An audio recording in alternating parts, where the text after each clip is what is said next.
감사주의를 맞아 사랑하는 여러분들의 삶과 가정 위에 하나님으로 인한 감사가 충만하시기를 바랍니다. 때로 감사는 받은 바 은혜를 헤아릴 때 더 크게 다가오기도 하는데요. 오늘 우리 삶에 부족하고 모자라는 부분만 헤아리지 마시고 이미 우리에게 주어진 좋은 것들을 헤아려서 그것이 얼마나 소중하고 귀한 것인가를 고백하면서 늘 감사하는 우리가 되었으면 좋겠습니다. 골로새서는 3장 6절로 7절을 통해 이렇게 말씀을 하십니다. 그러므로 너희가 그리스도 예수를 주로 받았으니 그 안에서 행하되 그 안에 뿌리를 박으며 세움을 받아 교훈을 받은 대로 믿음에 굳게 서서 감사함 넘치게 하라. 예수 그리스도로 인하여 우리가 받은 이 구원의 은혜가 얼마나 귀하고 소중한 것인지를 되새기면서 이 구원의 믿음에 굳게 서서 항상 감사함이 넘치게 하라는 말씀입니다. 여러분, 오늘 우리는 우리가 받은 참으로 귀하고 소중한 이 구원의 은혜를 되새기면서 항상 감사함이 넘치는 삶을 살아가시기를 바랍니다. 그런데 그런 생각을 해봅니다. 오늘 우리는 하나님으로부터 받은 귀하고 소중한 은혜들 가운데 잃어버린 것들이 많다는 겁니다. 여러분, 어떤 것들이 있겠습니까? 하나님께로부터 받은 은혜 가운데 잃어버린 것이 있다면 어떤 것들이겠습니까? 어쩌면 구원의 감격을 잃어버렸을 수 있고 십자가의 사랑을 잃어버렸을 수도 있습니다. 혹 오늘 감사주일에 감사함이 넘치지 않는다면 구원의 감격과 십자가의 사랑을 잃어버린 것 때문일 수 있다는 겁니다. 또 오늘 우리는 하나님의 열심을 잃어버렸을 수 있고 하나님의 마음을 잃어버렸을 수도 있습니다. 오늘날 이 나날이 삭막해져 가고 사랑이 식어가는 것이 바로 하나님의 마음을 잃어버린 것 때문일 수 있다는 겁니다. 여러분, 하나님은 우리 인생에게 하나님의 성품, 하나님의 마음을 주셨지 않습니까? 범죄하기 전 아담과 하와에게 하나님은 하나님의 성품을 주셨습니다. 창세기 1장 26절이 하나님이 이르시되 우리의 형상을 따라 우리의 모양대로 우리가 사람을 만들고 그들로 바다의 물고기와 하늘의 새와 가축과 온 땅과 땅에 기는 모든 것을 다스리게 하자 하시고, 하나님은 우리 사람을 하나님의 형상과 모양대로 지으신 겁니다. 그리고는 그 모양과 형상을 닮은 이 성품을 주셨는데요, 거룩과 선함, 사랑과 공의, 그리고 진실과 지혜입니다. 그래서 우리는 하나님의 이런 성품을 우리 사람에게도 동일하게 주셨다고 해서 그것을 공유적 성품이라고 합니다. 하나님과 사람이 이 동일하게 가진 속성이라고 해서 공유적 속성이라고 한다는 겁니다. 그래서 범죄 이전에 우리 사람에게는 이렇게 하나님과 닮은 그런 성품이 있었던 겁니다. 그런데 하나님께서 주신 그 성품을 잃어버렸지 않습니까? 아담과 하와가 하나님의 말씀을 어기고 범죄함으로 인해서입니다. 그 범죄로 하나님의 성품을 상실하게 된 겁니다. 그래서 범죄 이후로 우리 인간은 사랑이 풍부하시고 신실하신 하나님에 비해 믿을 수 없는 존재, 사랑을 실천할 수 없는 존재가 된 것입니다. 오늘 이 땅 위에 온갖 기만과 거짓과 술수가 난무하고 사랑이 식어가는 이 삭막한 세상이 된 것이 범죄로 인해 우리 사람이 잃어버린 하나님의 성품으로 인해서라는 겁니다. 때로 하나님은 예수님의 십자가로 잃어버린 그 성품을 회복할 수 있는 은혜를 주셨지만 아직도 완전하지 못한 것이 하나님의 그 성품을 회복하지 못한 것에 있는 겁니다. 오늘 성도들의 모임인 교회도 그렇지 않습니까? 완전하지가 않다는 겁니다. 비록 오늘 교회된 우리는 하나님께서 부르신 성도로서 하나님에 의해 의인이라고 하는 칭함을 받고 거룩한 무리가 되었음에도 아직도 완전하지가 않은 겁니다. 부족함이 있고 연약함이 있으며 부패함이 있습니다. 미움과 시기와 질투가 있습니다. 죄 때문입니다. 죄로 인해 잃어버린 하나님의 성품을 온전히 회복하지 못했기 때문입니다. 때로 세상 사람들은 그래도 교회만은 그렇게 말을 하면서 교회에 대한 일말의 기대감을 가지고 교회가 세상과는 다른 모습을 보여주기를 원하고 있을지 모르지만 오늘 교회도 세상과 다름없는 모습을 보이는 것이 회복하지 못한 하나님의 성품 때문이라는 겁니다. 여러분, 오늘날 교회가 이 세상의 빛과 소금의 역할을 완벽하게 감당해 가면 얼마나 좋겠습니까? 오늘 이 패역한 시대 속에 교회가 이 빛과 소금의 역할을 잘 감당하여 이 세상을 바른 길로 인도해 간다면 얼마나 좋겠습니까? 한때 그런 교회가 있었지 않습니까? 교회로서의 역할을 잘 감당하던 교회가 있었다는 겁니다. 그래서 지금도 이 땅의 많은 교회들이 그 교회를 모델로 삼고 닮아가고자 하고 있습니다. 오늘 이 땅 위에 완전한 교회는 없지만 그럼에도 닮고자 하는 교회가 있다는 겁니다. 초대 예루살렘 교회입니다. 여러분, 초대 예루살렘 교회를 생각해 보십시오. 사실 그 교회는 참으로 아름다운 교회였습니다. 그 교회는 서로가 서로를 돌보아 주던 교회였기 때문입니다. 그 교회는 서로의 것을 서로 통용하던 교회였고 자신의 것을 나누던 교회였으며 하나된 교회였었습니다. 사도행전은 4장 32절을 통해서 그 모습을 이렇게 말씀을 하고 있는데요. 믿는 무리가 한 마음과 한 뜻이 되어 모든 물건을 서로 통용하고 자기 재물을 조금이라도 자기 것이라 하는 이가 하나도 없더라. 초대 예루살렘 교회는 서로를 돌아보고 사랑으로 섬긴 교회였음을 전해주는 겁니다. 그래서 34절로 35절은 이렇게 말씀하고 있습니다. 그 중에 가난한 사람이 없으니 이는 밭과 집 있는 자는 팔아 그 판 것의 값을 가져다가 사도들의 발 앞에 두매 그들이 각 사람의 필요를 따라 나누어 줌이라. 초대 예루살렘 교회는 자신들이 가진 재산을 팔고 나누어 줌으로 가난한 사람이 없었다라고 합니다. 모든 성도들이 자신보다는 다른 사람들을 더 많이 생각한 이 빛과 소금의 삶을 살았다는 겁니다. 그래서 이 교회는 오늘날까지 닮고자 하는 교회로 남아 있는 겁니다.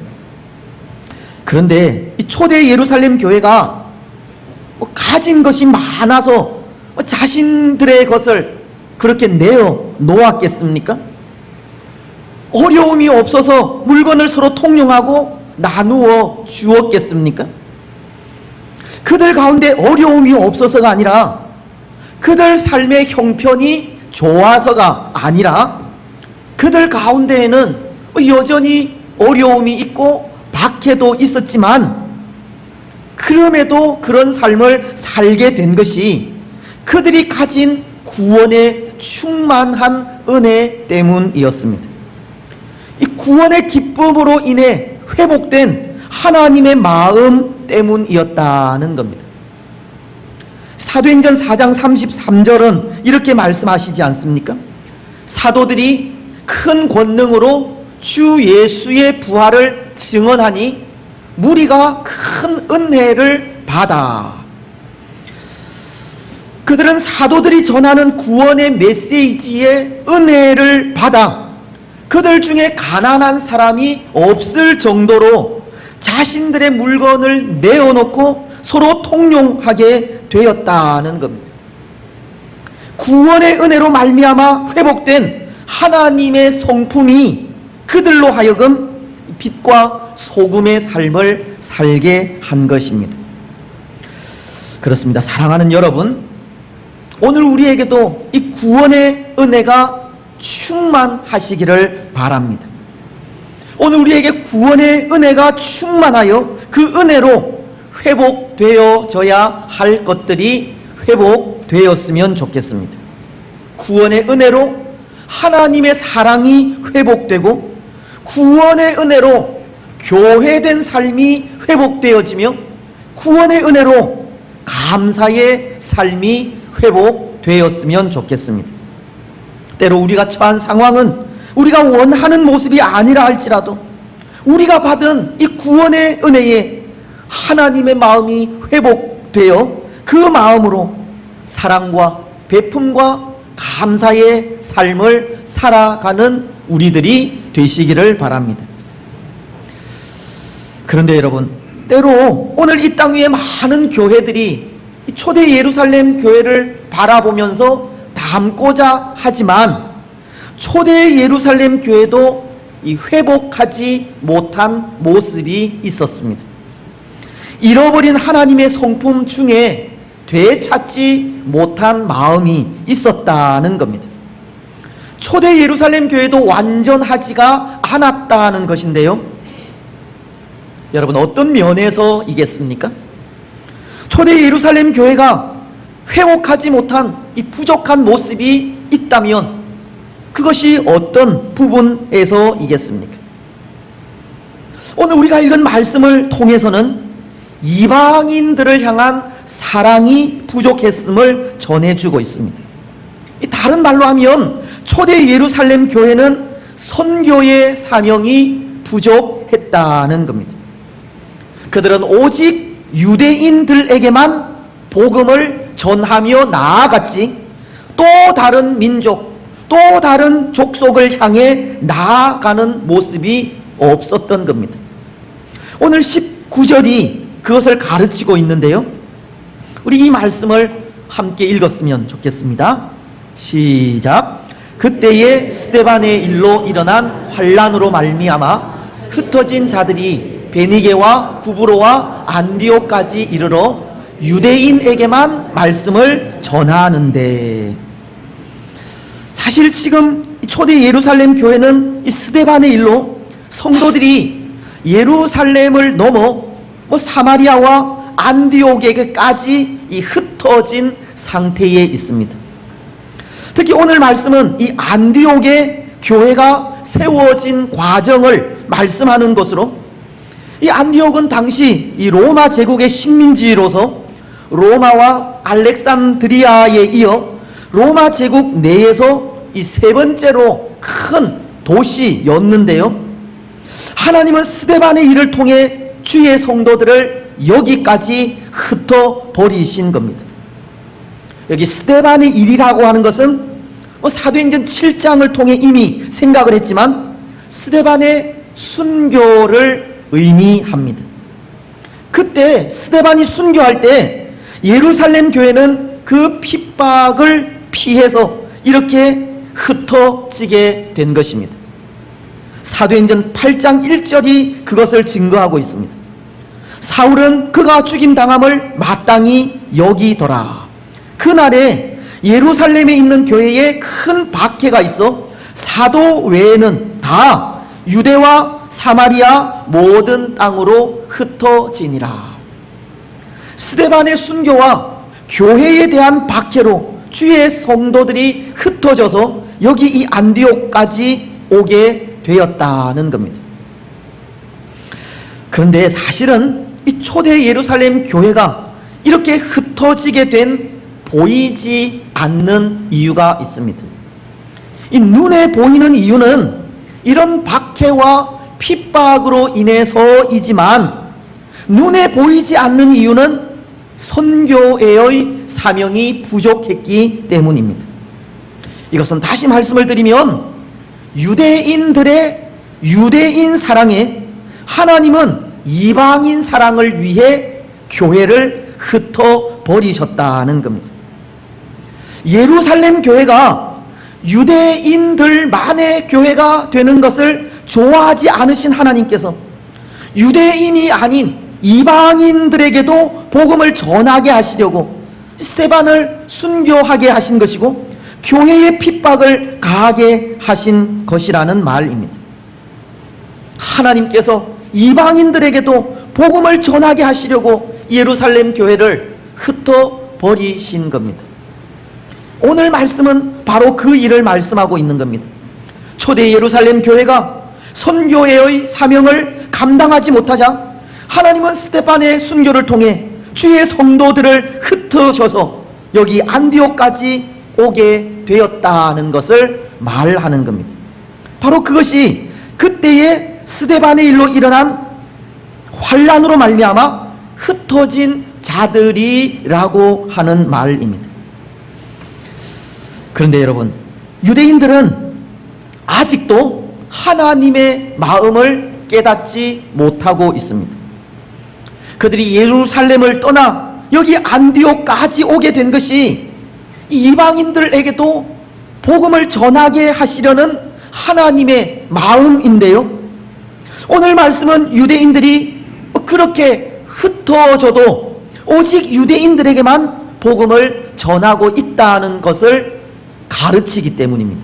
19절 하반절이 전하고 있지 않습니까?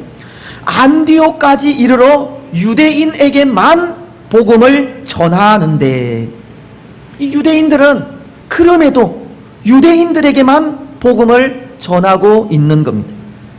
하나님의 마음은 모든 민족, 모든 족속이 다 복음을 듣고 주께로 돌아오는 것인데, 이 유대인들의 마음은 오직 유대인들밖에 없었던 겁니다. 만민에게 이르러 복음을 전파하라고 하시는 예수님의 명령을 이 흩어진 예루살렘 성도들은 아직도 깨닫지 못하고 있었던 겁니다. 그렇습니다. 오늘 이 초대 예루살렘 교회가 가진 이 부족함이 이것입니다. 선교회의 사명이 부족했다는 겁니다. 그들은 이방인에 대한 사랑이 부족했던 겁니다. 여러분, 그렇다면 오늘 우리는 어떠합니까? 혹 오늘 우리는 우리 이외에 또 다른 사람들을 사랑하고 용납하며 이 받아들이는 일에 부족한 모습은 보이지 않습니까? 예수님을 알지 못하는 사람들에게 복음을 들고 나아가는 일에 부족한 모습은 없습니까? 하나님의 마음으로 사람들을 섬기고 봉사하며 헌신하는 일에 부족하지는 않습니까? 예수님은 마태복음 20장 28절을 통해 이런 말씀을 하십니다. 인자가 온 것은 섬김을 받으려 함이 아니라 도리어 섬기려 하고 자기의 목숨을 많은 사람의 대속물로 주려 함이니라. 예수님은 죽음으로 우리를 살리기 위해 이 땅에 오셨다는 겁니다. 요한복음 15장 13절을 통해 사람이 친구를 위하여 자기 목숨을 버리면 이보다 더 큰 사랑이 없나니라고 하시면서 우리를 위한 그 사랑을 죽음으로 보이신 겁니다. 죽음으로서 우리를 사랑하셨다는 겁니다. 사랑하는 여러분, 오늘 교회된 우리가 회복해야 하는 마음은 사랑입니다. 사랑의 마음으로 세상을 구원하는 일입니다. 우리가 구원해야 할 사람이 누구이든 그들을 향해서 십자가의 사랑으로 나아가야 합니다. 여러분, 오늘 우리는 예수님의 십자가 사랑을 다시금 회복하시고 그 사랑으로 십자가의 복음을 증거하며 나아가시기를 바랍니다. 이제 또 하나, 오늘 계속되는 말씀을 통해 이 초대 예루살렘 교회가 회복하지 못한 이 부족한 부분을 생각할 때, 그것은 창조적이지도 또 역동적이지도 못한 그런 면이 있음을 볼 수 있습니다. 여기 창조적이고 역동적이라고 하는 것은 하나님의 성품 가운데 선하신 그 마음을 말하는 것으로, 이방인들을 향해서 이 열린 마음으로 수용하고 용납하며 받아들이는 것을 이야기합니다. 요한계시록은 3장 20절을 통해 이렇게 말씀을 하시지 않습니까? 볼지어다 내가 문 밖에 서서 두드리노니 누구든지 내 음성을 듣고 문을 열면 내가 그에게로 들어가 그와 더불어 먹고 그는 나로 더불어 먹으리라. 하나님의 선하심은 그렇게 열린 마음으로 누구든 먼저 찾아가는 것이고 수용하는 것이며 용납하는 것인데, 오늘 예루살렘 교회는 그렇게 하지 못했다는 겁니다. 오늘 20절로 22절은 이렇게 말씀하시기 때문입니다. 그 중에 구브로와 구레네 몇 사람이 안디옥에 이르러 헬라인에게도 말하여 주 예수를 전파하니 주의 손이 그들과 함께 하심에 수많은 사람들이 믿고 주께 돌아오더라. 예루살렘 교회가 이 사람들의 소문을 듣고 바나바를 안디옥까지 보내니, 무슨 말씀이냐 하면, 지금 예루살렘에서 온 유대인들은 오직 유대인들에게만 복음을 전하고 있는데, 그 중에 이 구브로와 구레네 출신의 유대인들이 이방인인 헬라인들에게 복음을 전하고 있다고 하는 말씀입니다. 예루살렘 출신의 유대인들이 하지 못한 일을 이 구브로와 구레네에서 태어난 유대인들, 즉 이방인들과 같은 사람들이 하고 있다는 겁니다. 예루살렘 출신의 유대인들은 오직 유대인들에게만 복음을 전했지만, 이방 땅에서 태어난 유대인들은 이방인인 헬라인들에게 복음을 전하게 된 것입니다. 그래서 이 일로 많은 사람들이, 많은 이방인들이 주께로 돌아오는 그런 역사가 있었고, 예루살렘 교회는 많은 사람들이 주께로 돌아온다는 소문을 듣게 되었습니다. 그런데 이 예루살렘 교회는 그 소문을 듣고 난 이후에야 비로소 바나바를 안디옥 교회에 파송하게 된 것입니다. 22절 말씀이, 예루살렘 교회가 이 사람들의 소문을 듣고 바나바를 안디옥까지 보내니, 결국 예루살렘 교회는 이방인들에게 복음을 전해야 한다고 하는 생각을 하지도 못했고 그들에게 찾아가지도 않았으며, 다만 그 소문을 들은 후에야 선교사를 파송하게 되는 창조적이지도 역동적이지도 못한 모습을 보이고 있었던 겁니다. 그들은 먼저 찾아오시고 용납하시며 수용하시는 하나님의 선한 마음을 가지지 못한 겁니다. 먼저 우리에게 찾아오셔서 마음의 문을 두드리시는 예수님의 모습을 유대인들은 가지지 못한 겁니다. 사랑하는 여러분, 오늘 우리는 어떤지 모르겠습니다. 오늘 우리에게는 먼저 찾으시고 수용하시며 용납하시는 하나님의 마음이 있는지, 복음을 가지고 복음이 필요한 곳이 어디든 나아가는 이 적극적인 모습이 있는지 모르겠습니다. 아니면 혹 오늘 우리는 다른 사람들이 닦아놓은 터 위를 그냥 따라가는 이 소극적인 모습을 가진 것은 아닌지 모르겠습니다. 오늘 예루살렘 교회가 안디옥의 헬라인들이 복음을 받았다고 하는 그 소문을 듣고 그제서야 이 선교사를 파송하듯 남의 뒤를 따라가는 우리들은 아닌지 모르겠다는 겁니다. 바울은 로마서 15장 20절을 통해서 이렇게 말씀을 하십니다. 또 내가 그리스도의 이름을 부르는 곳에는 복음을 전하지 않기를 힘썼노니 이는 남의 터 위에 건축하지 아니하려 함이라. 바울은 복음이 전파되지 않은 곳에 복음을 전파하겠다는, 어쩌면 이 창조적인 그런 마음을 가진 것을 전하고 있는 겁니다. 그렇습니다. 사랑하는 여러분, 오늘 우리의 모습에도 이런 창조적이고 역동적인 모습이 있기를 바랍니다. 하나님의 선하심이 있기를 바랍니다. 복음이 필요한 자들을 먼저 찾고 받아주며 돌보아 주시기를 바랍니다.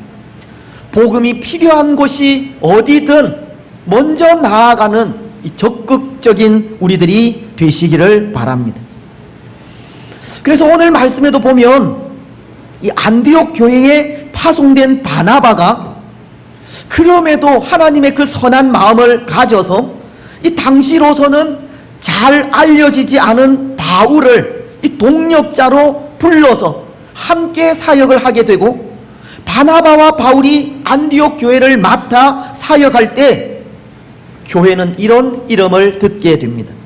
26절 말씀인데요, 만남에 안디옥에 데리고 와서 둘이 교회에 1년간 모여 있어 큰 무리를 가르쳤고, 제자들이 안디옥에서 비로소 그리스도인이라 일컬음을 받게 되었더라.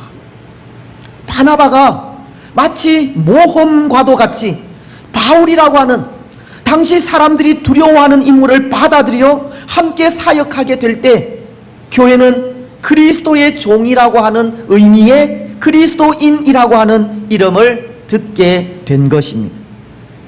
바나바가 가진 하나님의 마음이 하나님의 의를 이루고 있음을 보여주는 겁니다. 오늘 하나님의 사람들이 가져야 하는 그 하나님의 마음이 참된 그리스도인 되게 한다는 것을 가르치는 겁니다. 사랑하는 여러분, 이제 말씀을 맺겠습니다. 오늘 우리로 하여금 참된 그리스도인이 되게 하는 것은 하나님의 성품을 회복할 때입니다. 하나님의 성품인 사랑이 회복되고 하나님의 성품인 선함이 회복될 때 하나님의 뜻이 이루어지고 하나님의 나라가 자라가게 됩니다. 오늘 우리는 잃어버린 하나님의 성품을 회복해 가시기를 바랍니다. 예수 그리스도의 십자가로 잃어버린 그 하나님의 성품을 회복할 수 있는 길이 이미 열렸음을 고백하며 예수 그리스도로 인해 잃어버린 하나님의 성품을 다시 되찾으시기 바랍니다. 하나님의 사랑을 회복하시고 하나님의 선함을 회복하시며 하나님의 거룩을 회복하시기 바랍니다. 그래서 회복된 하나님의 사랑으로 이 선교의 사명을 감당하시고 회복된 하나님의 선하심으로 그리스도인으로서 창조적인 삶을 살아가시며 회복된 하나님의 거룩하심으로 오늘 이 맥주 감사주일에 하나님께 진정으로 감사하며 나아가는 거룩한 주의 성도들이 되시기를 주님의 이름으로 축복합니다. 아멘. 우리 찬송 429장입니다.